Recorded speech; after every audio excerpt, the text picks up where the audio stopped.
प्रार्थना करें कि हमारे सारे दुर्गुण दुर्व्यसन दुख दूर हों। वेद में मंत्र आया है तो इसका मतलब है ये परमात्मा तो जानता ही था मनुष्य है, अल्पज्य है, इसके अंदर दुर्गुण भी आएंगे, दुर्व्यसन भी आएंगे और दुख भी आएंगे, निश्चित है। इसलिए हमें किसी आदमी से नफरत नहीं करनी चाहिए। किसी में कोई दुर्गुण दुर्व्यसन है उसे अपना करके उसे दूर करना चाहिए, उस व्यक्ति को अपना बना करके। तो वेद में परमपिता परमात्मा से हम प्रार्थना के द्वारा कि हमारी सारी बुराइयां दूर हो जाएं और इस संसार में जितनी अच्छाइयां हैं वो सब हमारे अंदर आ जाएं। तो वेद मंत्र से हम ईश्वर से यही प्रार्थना करेंगे, विश्वानि देव मंत्र से। ओम विश्वानि देव सवितर्दुरितानि परासुव यद्भद्रं तन्न आसुव। ओम। आज के यज्ञ के ब्रह्मा आदरणीय आचार्य आनंद जी, हमारे मध्य में भजनों के द्वारा विशेष जीवन को गति देने के लिए प्रेरित करने वाले आदरणीय रामनिवास जी, साथ में भाई देव आर्य जी। और मैं तो आते ही समझ गया था, पहली बार मिला हूँ आदरणीय आनंद जी से कि हाँ यही मिलेंगे, आनंद जी यही हैं, क्योंकि इनकी जो कार्य था ये मंत्र बताना, ये मंत्र बोलने हैं, इससे आहुतियाँ डलवानी हैं। आदरणीय आनंद जी और सरपंच साहब आदरणीय सुरेंद्र जी, और पहले से हमारे यहाँ मेरा आना जाना रहा है तो प्राग जी हैं, विजेंद्र जी हैं, राम मेहर जी हैं, आप जितने भी माताएं बहनें बैठी हैं सभी को सादर नमस्ते। बात करेंगे कुछ छोटी छोटी चीज़ों पर ताकि जीवन में सुख बढ़े। मैं एक दिन एक गांव में गया और एक आर्य समाजी परिवार नहीं था, एक पौराणिक परिवार था। मेरे को देखते ही वो माता जी बोली, महाराज जी कुछ बता दोगे? मखा जी के पूछना है? अबला जी बहुत दुखी हो रहे हैं। मैंने कहा जी मनुष्य जन्म मिला है तो दुख तो आना ही है। मैंने कहा कितने दुखी हो रहे हो ये बताओ। आज हर घर में ये चलता है जी मैं बहुत दुखी हूं, हमारे परिवार में बड़ी समस्या है, पर ये दुखी क्यों हैं, हम कितने दुखी हैं और इस दुख ने दूर कैसे करा, इसके कुछ उपाय हैं कि नहीं है, या दुखी में ही जीवन जीना है? तो मैंने माता जी से पूछा, उसकी बात पूछने से पहले ही मैंने कहा माता जी, जब एक हिरण पानी पीती है ना, पानी पीती है, उसे पानी पीते भी डर लगता है कहीं कोई शेर ना आ जाए।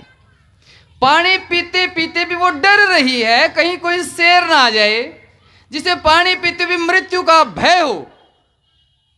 क्या आपके जीवन में इतना कष्ट है कि पानी पीते पीते भी आपको डर हो कि कोई मुझे मार ना दे? न बोले जी इतना तो कष्ट नहीं है। मगर श्री राम जी 14 साल वनों में घूमते रहे, कहां से उसने रजाई मिली होगी, कहां से उसने छत मिली होगी, क्या खाया होगा, क्या पिया होगा, और अंतिम में उनकी धर्मपत्नी भी को भी उठा लिया जाता है। क्या उतना दुख है आपके जीवन में? न बोली जी इतने भी दुखी नहीं है, घर भी है, छत भी है, टेम पर खा भी लिया, हाँ सोड़ रजाई भी है।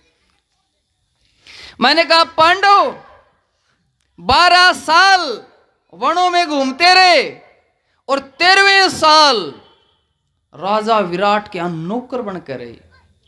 राजा की पुत्री, राजा की पुत्रवधू द्रौपदी नौकरानी बन रही है। भीम जैसा वीर, अर्जुन जैसा धनुर्धारी वहां उसके काम कर रहे हैं। क्या माता जी इतने दुखी हो? बोले जी इतने भी दुखी नहीं है। फिर मैंने कहा कि दुख कहां फिर? इस संसार में एक भी मनुष्य ऐसा बता दो जिसको महापुरुष मानते हैं और उसके जीवन में संघर्ष ना हुआ हो, उसके जीवन में कष्ट बाधाएं ना आई हो, एक भी बता दो ऐसा। लेकिन बात ये थी उन लोगों में कुछ विशेष चीजें थी, वो उन दुखों को दुख नहीं समझते थे, पार कर जाते थे। और पहाड़ के समान दुख आए तो उसे भी राई के दाने के तुल्य समझते थे। ऐसा क्या? आज घर में देखो क्या हालात हो रहे हैं। बच्चा माता पिता की बात नहीं मानता। श्री राम जी तो 14 साल के लिए राज्य छोड़ दिया, पर आज अपने बढ़कर तो कोई मोबाइल छुड़वा लो। बच्चा गेम खेलने लग रहा तो छुड़वा लो ना, उससे देवा ही नहीं। क्या बात है। पति पत्नी में जो प्रेम होना था वो प्रेम नहीं रहा। जब पति बाहर से आता था तो पत्नी उसके पांव धोती थी, बैठने के लिए आसन देती थी, मुख धोने के लिए जल देती थी, पीने के लिए जल देती थी, अच्छा भोजन देती थी। इतना सम्मान उसका पत्नी करती थी। और आजकल जब थोड़ा सा लेट हो जाओ तो घर बढ़ना मुश्किल हो जाओ, जानती सिर पर चढ़ेगी। पत्नी का पति कितना सम्मान करता था, सदा मीठे वचन बोलता था, वचन देता है फेरों के ऊपर। हे देवी, मैं आपको 4 चीजों की कमी कभी नहीं छोड़ूंगा। पहले नंबर पर मीठे वचन कहता है। कभी तीखा नहीं बोलूंगा, क्रोध में नहीं बोलूंगा, कड़वा ऊंची आवाज में बात नहीं करूंगा। आपको वस्त्रों की कमी नहीं छोड़ूंगा, आभूषणों की कमी नहीं छोड़ूंगा, आपको भोजन की कमी नहीं छोड़ूंगा। पर आजकल बिना मतलब बाहर तक टेंशन मांगे रांधे छो अपनी घराड़ी बता रहेंगे। ये सारी गड़बड़े कहां हो रही हैं? बच्चे हमारे अनुकूल चल नहीं रहे, पति पत्नी में प्रेम नहीं है, शरीर रोगों से घिर गया है, शरीर में तरह तरह के रोग पनप गए हैं। ये सारी समस्याएं कहां से आ रही हैं? इनको कैसे दूर किया जाए? क्या समाधान है इसका? अजय, हम जब रोगी हो जाते हैं तो डॉक्टर के पास जाते हैं, दवाई भी लेते हैं, और जब दवाई लेते तो दवाई लेकर चले आते हैं। अब पूछते हैं डॉक्टर साहब कैसे लेनी है। मान लीजिए डॉक्टर साहब ने दवाइयां दी, पीने की भी दी, गोलियां भी दी और भी दिया, तो लेते ही सीधे चल पड़ते हैं। अब पूछते हैं, यदि डॉक्टर भूल जाए बताना तो पूछते तो होंगे डॉक्टर साहब कैसे लेनी है। तो जब हमें मनुष्य जन्म मिला है तो इस मनुष्य जन्म को कैसे जीना है, किन नियमों का पालन करना है, तो ये भी कहीं ना कहीं बताया गया होगा कि नहीं बताया गया होगा। जिसने मनुष्य जन्म दिया है हमें, तो उसने कहीं ना कहीं कुछ सिखाया होगा कि नहीं सिखाया होगा। यदि नहीं सिखाता तो फिर तो दुखी होना ही होना है। और आज लोग दुखी इसलिए हो रहे कि उस चीज को जानते नहीं। तो बताया, कहां बताया? वेदों में बताया। कहां बताया जी? अब वेदों की बात कोई जानता नहीं, वेदों की बात कोई करता नहीं। आज वेदों की बात, लोग वेदों को मानते तो हैं, हाँ वेद हैं, पर जानते कोई नहीं क्या है क्या नहीं है। आज वेदों के ऊपर जो कार्य कर रहा है तो एक ही संसार में संगठन कर रहा है, उसका नाम है आर्य समाज। आर्य समाज कोई मत पंथ संप्रदाय नहीं है। आर्य समाज के जब नियम लिखे जाते हैं तो आर्य समाज की एक सबसे प्रसिद्ध पुस्तक है, उस पुस्तक का नाम है सत्यार्थ प्रकाश। सत्यार्थ प्रकाश नाम है। यदि आर्य समाज के नियम लिखे गए तो उन नियमों में लिखा जाता सत्यार्थ प्रकाश का पढ़ना पढ़ाना सुनना सुनाना सब आर्यों का परम धर्म है। लेकिन वहां सत्यार्थ प्रकाश नहीं लिखी गई, वहां वेद लिखी गई। क्योंकि आर्य समाज कोई पंथ नहीं है, कोई ऐसा मत नहीं कि उसने अपनी चला दी, वेदों की चलाई। जब सत्यार्थ प्रकाश का 3य समोल्लास लिखा गया तो महर्षि दयानंद ने अनेकों पुस्तकें लिखी। उन 3य समोल्लास में जब पढ़ने पढ़ाने की बात कही तो अपनी एक भी पुस्तक का जिक्र नहीं किया, सब ऋषियों की पुस्तकों का जिक्र किया। आप सत्यार्थ प्रकाश का 3य समोल्लास उठा लेना। वेदों की बात, बोले जी वेदों में ऐसा क्या है, वेदों में की बातें जान लेंगे तो ऐसा क्या हो जाएगा। चलो बताते हैं क्या हो जाएगा। सबसे पहली बात पर आ जाते हैं। यदि व्यक्ति की समझ में एक बात आ जाए कि परमात्मा न्यायकारी है और कर्मों का पूरा पूरा फल देता है, तो बहुत से दुखों से बच जाता है। कैसे बच जाता है? एक आदमी एक महात्मा के पास गया और महात्मा के पास जाकर के बोला, महात्मा जी मैं बड़ा दुखी हूं, परेशान हूं, लोग मेरे साथ छल कपट करते, धोखा करते, बेईमानी करते, कपट करते हैं, पहले अपने बनते फिर मुझे छलते हैं। तो महात्मा ने कहा चिंता क्यों करता है, ईश्वर न्यायकारी है। आखिर में तेरा हिसाब किताब उसकी अदालत में होगा, और उसकी अदालत में ना कोई गवाह चलता, ना कोई सबूत, ना कोई वकील, वो सब कुछ जानता है और आपके कर्मों का पूरा पूरा फल वो देगा। ईश्वर न्यायकारी है, छोड़ता नहीं, वो कर्मों का पूरा पूरा फल देता है। यदि ये बात जो व्यक्ति समझ जाता है तो वो दुख से बच जाता है और वो गड़बड़ नहीं करता। कैसे गड़बड़ नहीं करता? अब मान लीजिए हमें पता है भाई हमारी जो कानून व्यवस्था है बहुत बढ़िया है, यदि कोई हम गड़बड़ करेंगे तो हम पकड़े जाएंगे, हमें दंड मिलेगा। यदि व्यक्ति ये समझ में आ जाए, जैसे यदि हमारी गाड़ी चोरी हो जाए तो हमने पता भाई पुलिस प्रशासन उसको ढूंढेगा चोर को, और पूरे हमारी पूरी इतनी वो तेज है, इतनी आईबी इतनी सख्त है, सब चीजें हैं कि उसको पकड़ लेंगे चोर को। तो चोर को पकड़ लिया जाता है, तो चोर को दंड दिया जाता है और हमारी गाड़ी में वापस दे दी जाती। होता कि नहीं होता ऐसा है? ठीक इसी तरह यदि किसी ने हमारी गड़बड़ की, हमारा नुकसान किया, तो परमात्मा जो सबसे बड़ा जज है, सबसे बड़ा न्यायाधीश है, वो उसको दंड देगा, और जिस जो हमारा नुकसान हुआ है परमात्मा उसकी भरपाई करेगा। और यदि हमने किसी का किया है तो परमात्मा क्या करेगा? परमात्मा हमें भी दंड देगा, और जिसका हमने नुकसान किया परमात्मा उसकी भरपाई करेगा। ये तो सीधी सी बात है। घरों में भी देखते कि नहीं देखते? घरों में हम देखते हैं, यदि एक बच्चा है, घर में दो भाई हैं बराबर के हैं, माता जी ने क्या किया? दोनों को लड्डू बांटे। जब लड्डू बांटे तो बड़े ने क्या किया? छोटे का भी खोस के खा गया। तो माँ क्या करेगी? बड़े के दो थप्पड़ लगाओगी, छोटे ने लेगी, बेटा तू और खा, पर रोवे मत। देगी क्या? ना देगी। और ईश्वर तो पिताओं का पिता परम पिता और माताओं की माता परम माता है, तो वो न्यायकारी है, हमारे किसी कर्म के फल दिए बिना छोड़ेगा ही नहीं। लोगों ने कहा जी आपकी बात जचती नहीं, न्यायकारी है। मैंने कहा जी क्यों नहीं जचती आपको? बोला जी एक आदमी 2 नंबर के काम कर रहा है और खूब ऐसो आराम से रह रहा है, ईश्वर का कहां न्याय है? और एक आदमी बड़ा ठीक है, उसके घर ठीक समय दोनों समय भोजन भी नहीं बनता, रोटी भी नहीं, वो सब्जी भी नहीं बनती।